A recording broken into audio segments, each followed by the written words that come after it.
Gas just crossed $4.30 a gallon. And right now, 2 dueling naval blockades are choking the one waterway that controls a fifth of the world's oil. The Strait of Hormuz, a narrow passage between Iran and the Arabian Peninsula, and the reason your fuel bill is about to get much, much worse. From space, you can see just how narrow it is. At its tightest point, only 24 miles separate Iran from Oman. Every day, tankers navigate 2 narrow shipping lanes through this bottleneck, carrying roughly 20 million barrels of oil and massive volumes of liquefied natural gas. That's 30% of all seaborne oil and 20% of global LNG. Countries like Qatar route over 90% of their gas exports through this single corridor. Before the blockade, around 138 ships transited the strait daily. Today, that number has collapsed to fewer than 6, a 96% drop overnight.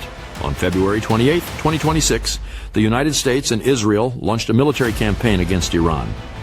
Tehran's response was immediate. The U.S. imposed a strict naval blockade on all Iranian ports, deploying carrier strike groups and ordering over 30 vessels turned back.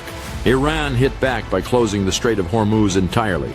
The Revolutionary Guard deployed fast attack craft, coastal missiles, and sea mines to deny all passage. Using swarm tactics, small armed speedboats harassed commercial tankers and warships alike, making the strait virtually unnavigable for civilian traffic. On April 22nd, Iranian forces seized the Panama-flagged MSC Francesca, a massive container ship accused of tampering with its navigation and having ties to Israel.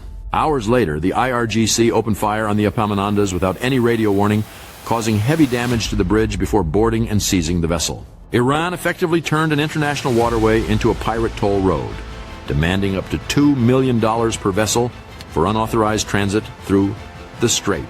President Trump responded with an unprecedented directive, ordering the Navy to, quote, shoot and kill any boat caught laying mines in the strait. No hesitation.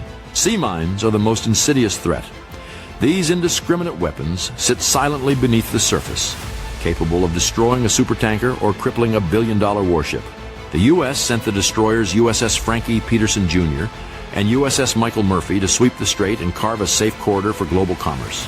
But despite the blockade, Iran's shadow fleet slipped through. Aging tankers with disabled GPS transponders smuggled over 10 million barrels of crude out of the Gulf undetected. The economic fallout has been catastrophic. Brent crude surged over 35%, from $70 a barrel to above $100. Goldman Sachs warns it could reach $200. At the pump, you're already feeling it. Gas hit $4.30, a 38% jump. Some analysts warn it could reach $8 if the blockade drags on. Diesel has spiked to $5.62, crushing the freight industry. Every truck, every delivery, every Amazon package now costs significantly more to move. That means higher prices on groceries, manufactured goods, and everyday essentials. The inflationary shockwave is already rippling through the entire American economy. And it's not just America. The European Union estimates the strait closure is costing their economy roughly $600 million every single day.